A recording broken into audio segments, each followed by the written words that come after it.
भी गवर्नमेंट ने UGC bill pass किया था, उसका स्वर्ण समाज ने इतना विरोध किया कि गवर्नमेंट को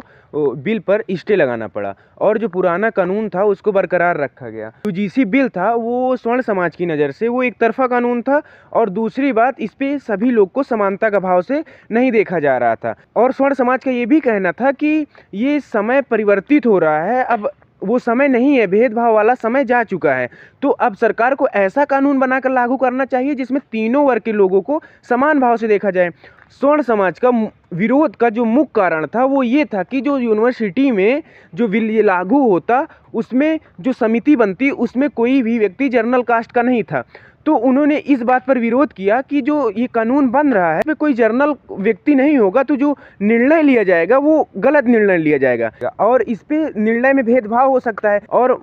अगर मान लो कि कभी जनरल कास्ट और लोअर कास्ट के छात्रों में लड़ाई होती है, अगर समिति का उस हस्तक्षेप होता है तो ये निर्णय गलत हो सकता है कि अब तक समिति में कोई जनरल कास्ट का व्यक्ति नहीं है तो उनकी सुनाई कम होगी और जनरल कास्ट के लड़के को फंसाया जा सकता है। तो इन्होंने विरोध किया कि भाई इसको वापस किया जाए, समानता का भाव वाला कानून लाया जाए। तो मेरा एक विचार ये आया कि आज से बहुत सालों से, जब से भारत बना है, जब से हिंदू धर्म बना है, तब से हिंदू धर्म पे ब्राह्मणों का कब्जा है, मतलब ब्राह्मणों पंडित पुजारियों का कब्जा है। तो अब भी अगर समानता का भाव इतना देखा जा रहा है तो अब ऐसा समय आ गया है कि जो बड़ी बड़ी मंदिरें हैं, सोमनाथ मंदिर, केदारनाथ मंदिर,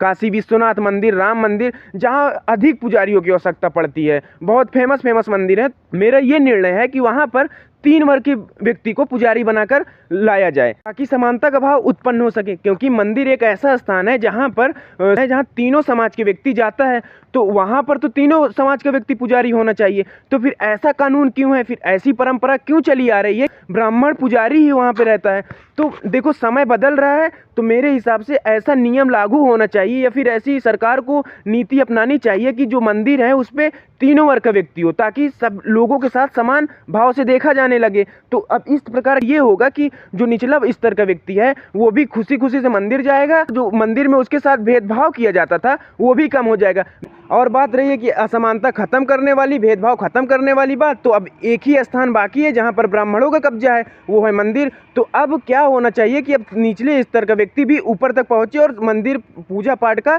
अपना उच्च स्थान प्राप्त करे, और इसमें किसी को कोई आपत्ति नहीं होना चाहिए क्योंकि भारत बदल रहा है, सबको अब समानता का दिखाई देने लगी है। तो ठीक है, अब हर जगह भी तीनों वर्ग का व्यक्ति पहुंचे और सब लोग को समान भाव से देखा जाए। मैं कोई सामाजिक वर्ग की बुराई नहीं कर रहा हूं, मगर बात इक्वालिटी पर आती है तो हर जगह इक्वालिटी होनी चाहिए, केवल 1-2 स्थान पर नहीं।